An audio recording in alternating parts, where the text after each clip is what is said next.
तो question is D E and F are mid point of A B B C and C A of triangle ABC. एक triangle ABC है,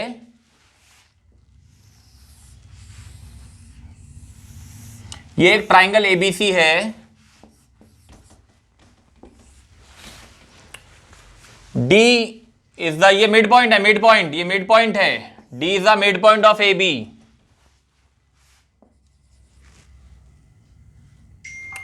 E is the midpoint of BC and F is the midpoint of AC. D is the midpoint of AB, E is the midpoint of BC and F is the midpoint of AC. ये question में दिया है mid points, ठीक है। और अब आपको निकालना है फाइंड द रेशियो ऑफ, आपको निकालना है find the ratio of area of triangle DEF। कहां है DEF? ये रहा DEF।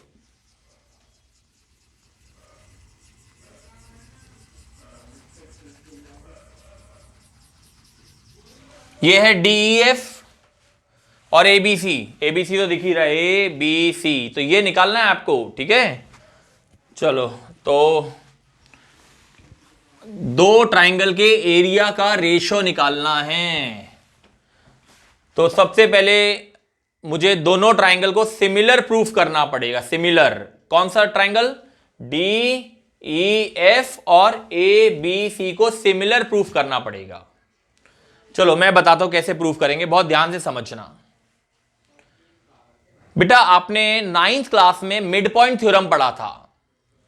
In triangle A B C, D is a mid point of A B, F is a mid point of A C.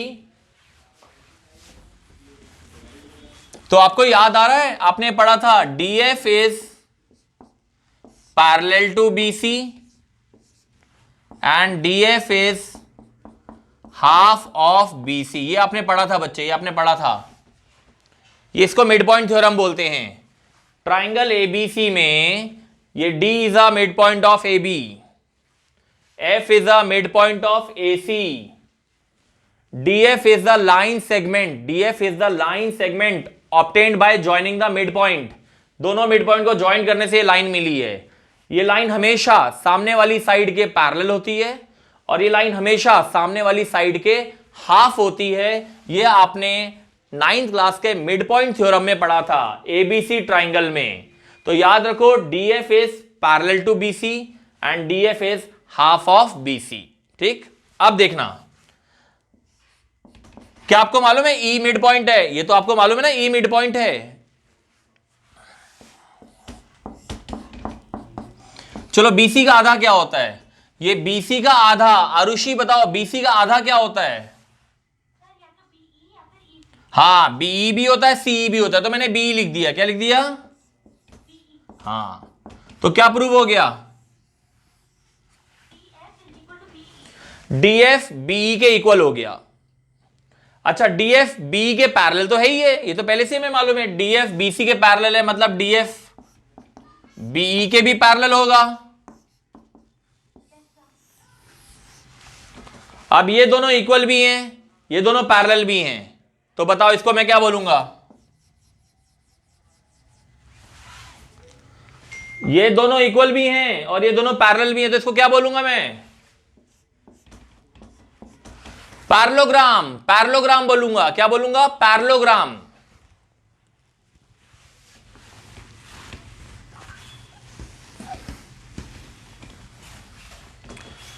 BEFD is a parallelogram, मैंने proof कर दिया।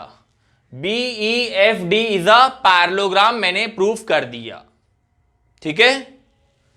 और parallelogram में opposite angle equal होते हैं।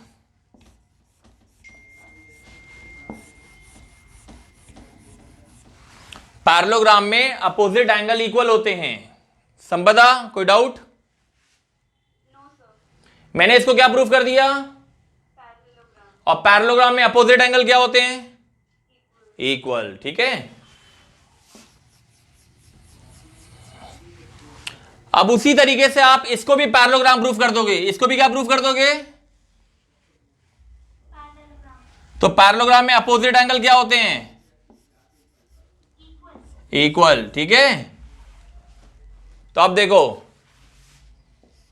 Triangle DEF और triangle ABC, F equal to B, reason लिख दे रहा हूं, BDFE इज अ पैरेललोग्राम, और पैरेललोग्राम में अपोजिट एंगल इक्वल होते हैं, ठीक है, इसलिए ये दोनों इक्वल हो गए, इस ट्राइंगल का F और इस ट्राइंगल का B। D equal to C, reason लिख दे रहा हूं, DFCE is a parallelogram,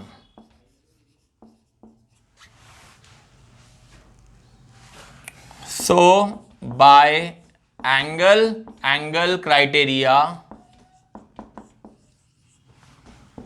triangle DEF is similar to triangle ABC। तो मैंने दोनों ट्राइंगल को सिमिलर प्रूफ कर दिया, ये छोटे वाले ट्राइंगल को और बड़े वाले ट्राइंगल को सिमिलर प्रूफ कर दिया, ठीक। यहां तक आ गया समझ में, सिमिलर प्रूफ करना आ गया ना।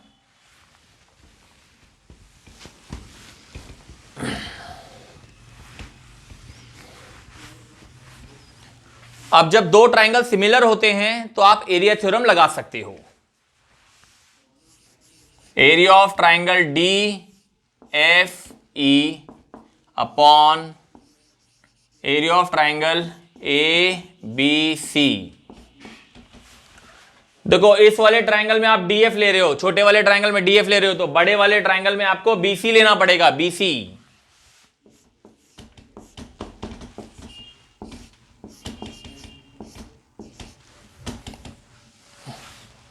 ठीक है, यहां तक आ गया समझ में।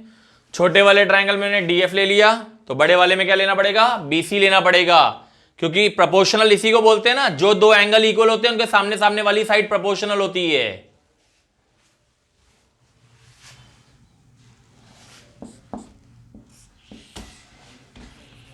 क्या आपको मालूम है DF, मिड पॉइंट थ्योरम ने बोला था DF is half of BC, ये मिड पॉइंट थ्योरम बोलता है, DF is half of BC, ये मिड पॉइंट थ्योरम बोलता है। इसलिए मैं DF में क्या लिखूंगा,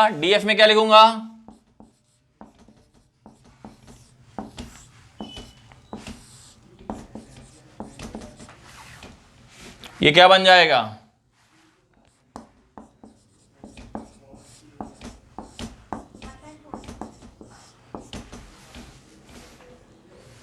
अब ये BC स्क्वायर अपॉन 1 ऊपर जाके मल्टीप्लाई हो जाएगा,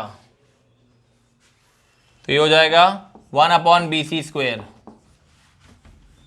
फिर BC स्क्वायर से BC स्क्वायर कैंसिल हो जाएगा, क्या बचेगा 1 अपॉन 4, क्या बचेगा 1 अपॉन 4 बचेगा।